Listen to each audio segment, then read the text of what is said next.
Many people of faith feel a strong pull to give generously.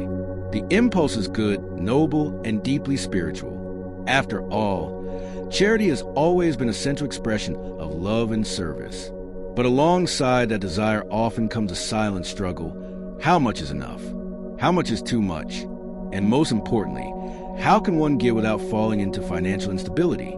For countless families, this tension leads to guilt, confusion, and even resentment when donations begin to clash with essential expenses like food, bills, or education. In many communities, the pressure to give can be overwhelming. You might feel judged if your offering seems too small, or you may convince yourself that true faith requires sacrificing beyond your means. On the other hand, there are moments when guilt creeps in because you withheld from giving, fearing it would leave you short for the month.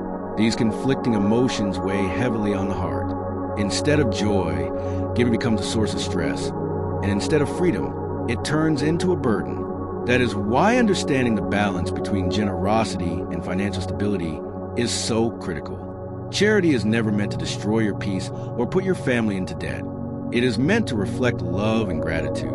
True giving should not leave you drained. It should lift you up, connect to others, and affirm your faith in God's provision.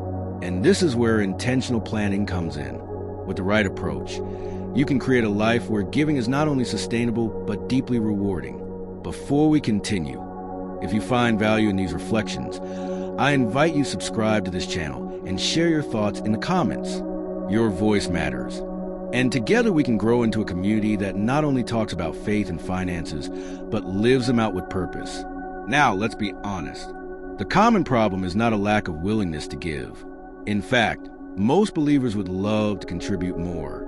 The real challenge is how to balance that generosity with the pressing demands of modern life. Rising living costs, unexpected emergencies, and financial responsibilities make it easy to fall into a cycle of uncertainty.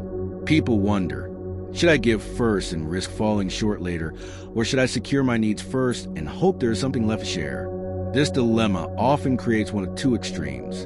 On one side, there are those who give beyond their means, believing sacrifice itself is holy, even if it leaves them vulnerable. They may end up borrowing money, piling up credit card debt, or falling behind on bills, all in the name of generosity. On the other side, there are those who grow fearful and withdraw completely. They stop giving altogether because the anxiety of losing control is too heavy. Both extremes distort the true purpose of charity. Faith-driven giving should be different. It is not about blind sacrifice or about withholding out of fear. It is about intentional stewardship. Think of it this way. If God entrusts you with resources, isn't part of your responsibility to manage them wisely? Isn't an act of faith to give in a way that is sustainable and thoughtful, ensuring you can continue supporting others long term? That is why planning is so powerful. When you integrate your charitable giving into your overall financial plan, you shift from impulsive decisions to meaningful commitments. Instead of wondering each month how much you can afford, you already know. Instead of feeling guilty about holding back, you trust the boundaries you have set. Instead of giving out of pressure, you give out of conviction. Let's consider a simple example. Imagine a family that earns a modest income. Every month, they give away large portions impulsively, often more than they can handle. Soon, they struggle to pay rent and buy groceries. The stress builds. Arguments break out. Resentment grows toward the very act that was supposed to bring joy. Compare this to another family that sets aside a fixed percentage of their income for giving. They budget in advance, treating it as an important priority, but also recognizing their other responsibilities. Their giving is steady, their finances are stable, and their hearts are at peace. The difference is not in faith, but in planning. This principle applies broadly. Whether you are supporting your local church, donating to global missions, or helping neighbors in need, the approach matters. Without a plan, even the most generous heart can fall into financial ruin. But with a plan, even modest resources can create a lasting impact. That is the key. Charity should multiply joy, not multiply debt. Another reason people struggle is the lack of clarity on where their money is going. Sometimes we give without knowing the impact, and this creates doubt. Was the money used wisely? Did it truly help? This uncertainty makes giving feel like a financial drain rather than a spiritual investment. Conscious charity invites you to research, reflect, and give where you see alignment with your values. When your generosity is tied to visible change, the joy returns. It is also worth remembering that charity is not measured by size, but by sincerity. Many feel that if they cannot give thousands, their contribution is meaningless. But this is a lie. In fact, small, consistent giving often does more good than large, unsustainable bursts. It builds discipline, creates habit, and allows organizations to rely on stable support. Scripture itself celebrates the widow's small offering because it reflected her heart, not her wealth. So, the introduction to our solution is clear. You do not have to choose between generosity and stability. With conscious planning, you can have both. By defining limits, prioritizing wisely, and building giving into your overall financial life, you create freedom. Freedom from guilt, freedom from confusion, freedom to give with joy. Charity, when practiced with wisdom, becomes more than an obligation. It becomes a lifestyle of faith and action, and it does not harm your finances. Instead, it strengthens them, because when you take control of your resources, you are able to live out your values consistently, year after year. The first step in giving without harming your finances is to define a clear budget for donations. Just as you allocate funds for housing, food, and transportation, you must intentionally set aside a portion for generosity. This does not mean you must fix yourself to a rigid number overnight. Rather, it means choosing a percentage or amount that reflects both your faith and your reality. Start with what is sustainable, not what looks impressive. Remember the words of 2 Corinthians 9, verse 7. Each of you should give what you have decided in your heart to give, not reluctantly or under compulsion, for God loves a cheerful giver. Notice the wisdom here. The emphasis is not on compulsion, but on decision. Thoughtful planning transforms giving into joy. Once you define the budget, the second step is to prioritize the causes and organizations that matter most. Not every opportunity to give is your personal responsibility. If you try to respond to every appeal, you will quickly feel drained. Instead, reflect deeply. Where do your values and convictions lead you? For some, it will be the local church and its ministries. For others, it may be charities that fight poverty, care for orphans, or support education. Some will feel called to global missions, others to local neighbors. The point is to focus your resources rather than scatter them thinly. By identifying a few trusted organizations or causes, you can give consistently and meaningfully. You also gain peace knowing your money is aligned with your principles. The third step is to establish a rhythm of regular giving. Sporadic, impulsive donations often leave you wondering if you did too much or too little. But when you set up a consistent schedule, whether weekly, monthly, or quarterly, you build discipline. For example, setting aside a portion of your income immediately when you receive it prevents the common problem of giving from what's left. By giving first, within your planned budget, you honor God with your first fruits and ensure that generosity is not an afterthought. This rhythm also helps the organizations you support, allowing them to plan their work more effectively because they can count on steady contributions. But even with a clear budget and rhythm, life changes. That is why the fourth step is crucial. Evaluate and adjust regularly. Financial seasons shift. Sometimes income rises, sometimes it falls. Emergencies occur and expenses change. A rigid approach will eventually break under pressure. Instead, review your giving plan periodically, perhaps every 6 months or annually. Ask yourself, is this percentage still sustainable? Am I giving with joy or with strain? Is my money still aligned with the causes I believe in? Adjustments are not a sign of weak faith. They are a sign of wise stewardship. Even Joseph, in Genesis 41, stored grain during years of abundance to prepare for famine. He was not faithless. He was faithful and prudent. As you practice these steps, keep in mind the spiritual and emotional dimensions of giving. Defining a budget keeps you balanced. Prioritizing causes keeps you focused. Establishing a rhythm keeps you disciplined. Evaluating and adjusting keeps you adaptable. Together, these practices create a lifestyle of intentional generosity that uplifts both the giver and the receiver. Let's picture this practically. Imagine Sarah, a young mother of 3, who feels a deep desire to support orphans overseas. In the past, she would give impulsively whenever she heard a story that touched her heart. Sometimes it was $20, sometimes $200, depending on her emotions that week. Soon, she realized her giving was inconsistent and stressful. Bills piled up, and she began to feel guilty rather than joyful. Then she decided to follow a plan. She set aside 5% of her monthly income specifically for charitable giving. Within that budget, she chose 2 organizations she trusted. She scheduled automatic transfers so she wouldn't forget or overspend. Every 6 months, she reviewed her finances and adjusted slightly depending on her situation. Suddenly, her giving was steady, her finances were stable, and her heart was free. Her generosity became sustainable, and her children grew up seeing an example of structured faith in action. Another story comes from a church community that decided to apply these same principles. Instead of leaving donations to chance, each family prayed and chose a percentage of their income to commit. They discussed their priorities openly, aligning their giving with both faith and capacity. The results were astonishing.